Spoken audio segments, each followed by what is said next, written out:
जंगल से एक लाश मिलती है।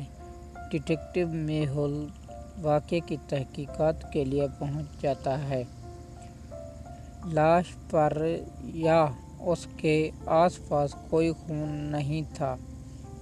मकतूल की गर्दन पर फिंगरप्रिंट के कुछ निशानात हैं।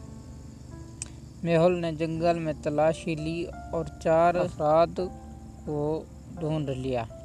पहले कंकाल से पूछता है, मैं किसी को क्यों कत्ल करूंगा? मुझे ना भूख लगती है ना प्यास, मैंने ऐसा नहीं किया है। उसके बाद वो सिकरौन से पूछता है।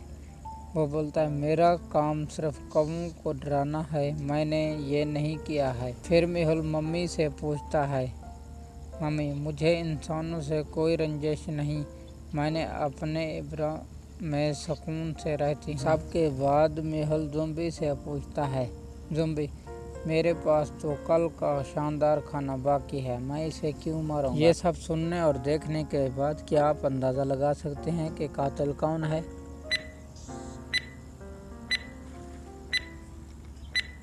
कातिल है ज़ोंबी, क्योंकि ज़ोंबी के ही फिंगरप्रिंट हैं उस कातिल की गर्दन पर।